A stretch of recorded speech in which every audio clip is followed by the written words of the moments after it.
In volleyball news, sophomores Jessica Adams and Jordan Clampett were named the CUSA Players of the Week this past Monday. Jessica was named CUSA Defensive Player of the Week for the second time this season, while Jordan earned her fifth CUSA Setter Award of the season. Jessica is averaging 6.33 digs per game, totaling 38 digs, plus 4 service aces and 3 assists in 2 matches. Jordan is averaging 14.5 assists per set, totaling 87 assists in 6 sets, and added 15 digs in the 2 matches. Now we will take you to the interview desk, where Sam is sitting down with our nationally ranked cross-country head coach, Steve Goley. Hello and welcome to Hurricane Warning. Today on the show we have head coach of the University of Tulsa's track and field and cross-country teams, Coach Steve Goley. Welcome to the show, Coach. Thanks for joining us today. Thanks for having me. All right, so this is your 10th year here. How did you get into coaching cross-country and track and field? Started back in 1985 at Baylor University, and basically I went down there to work on a master's. And I just went out to the coach there and asked if I could volunteer and work out. And it worked out really well. I did compete at Northeastern State in Tulsa, Oklahoma, but I just really wanted to major in education, and then I went out there and just asked if they needed help, and they did, and it's been in it for 26 years now. Well, it sounds like a good decision to me. Another good decision, moving over to the University of Tulsa. What was it like when you first got here 10 years ago? I was excited to come back home. I was born and raised in Tulsa, so I was really excited. Kind of shocked they didn't have a track. But we actually hosted, back then it would have been the Western Athletic Conference in 2000. My first year here we hosted the conference meet, and it was kind of a shock then because we were a little bit down, but the kids have really worked hard. It's just like anything, you buy into a coaching philosophy, and I think my philosophy was a little bit different than the other coaches, but it's really come along. We just had really one off year, I would think, one year. But other than that, I was kind of looking back, and I don't think we finished below fourth since then. So it's been really going well, and I really like it, and the kids are doing well. And this season you guys are doing great. Tell me about both teams, both the girls and guys winning the cross-country meet. Let's start off with the girls, I guess. It was a little bit of surprise. We ran well. We ran well earlier in the season at Notre Dame. They had the number 1, 2, and 3, and 4 top teams in the whole country. And we ended up 8th, but we had 2 kids kind of overheat. But at the time, we were kind of probably around 5th. So it was kind of hard to imagine that we could improve that quick and that fast. But that was really our last race going into the conference meet. We had some kids banged up, and we skipped a race 2 weeks ago. So I was kind of surprised how well we ran there, but I think the ability was there. On the guys actually ran a really good race. Sometimes you want a little bit more, but we knew UTEP would be tough up front, and the goal was to not let them go 1, 2, 3. And then actually, I think we filled in after that. Almost the entire team got in before the 4th and 5th guy. So they did what they needed to do, and we lost last year by 1 point. And I think it weighed heavy for about a year, and I was really happy with the guys putting themselves in position to control a little bit more this year.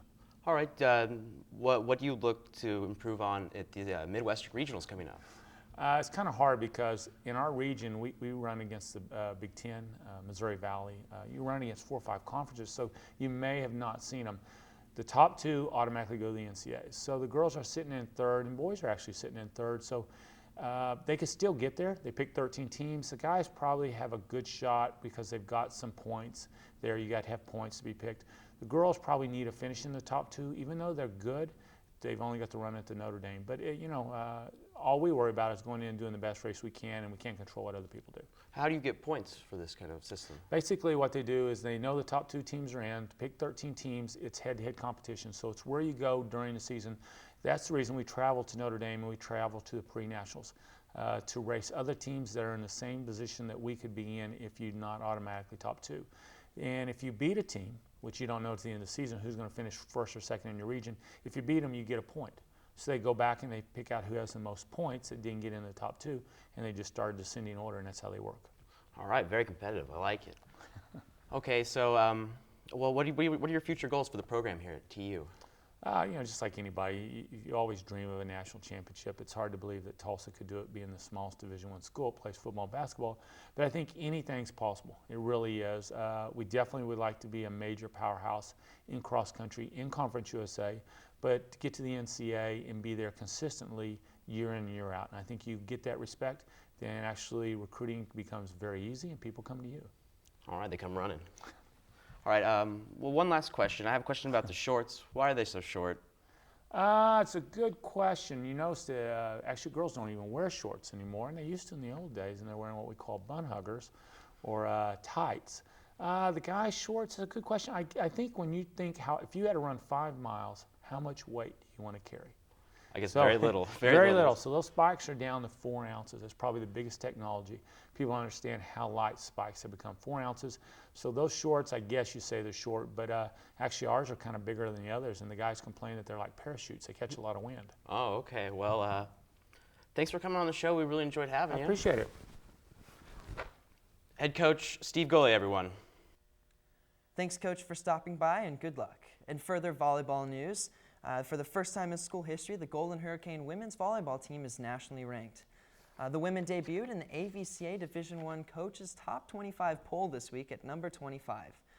Going into the week, they are 23-2 overall with a 13-0 conference record. What's even more impressive is the fact that they hold the nation's longest winning streak at 22 matches after sweeping both UTEP and UCF the past week. The streak ties the CUSA all-time record for consecutive wins set by Louisville in 2004. And now, as promised last week, a short tribute to Steve Largent, who is already an inductee of the Pro Football Hall of Fame, as well as the University of Tulsa's Athletic Hall of Fame, and will be inducted into the Missouri Valley Conference Hall of Fame in March 2011.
What can you say? TU football equals you Steve think Largent. Golden Hurricane football, you think Steve Largent. Moving to the Seahawks, doing great there. I mean, Pro Football Hall of Fame, Pro Football Hall of Fame receiver. What can you say? His Great picture player. is just hanging in Hall of Fames all over the place. I think he was a congressman for a while too. Was a congressman. I don't think they have a Hall of Fame for that. They might. He would be in it for sure.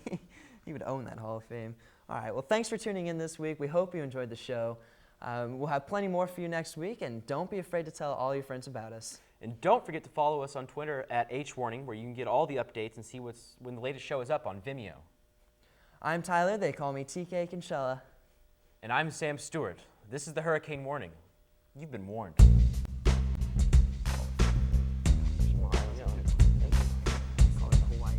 They call it the Florida Southern Coast. Own your own island. Sounds like a great life. Just have your own island. Chill. I'd like to, yeah. I mean, I want my.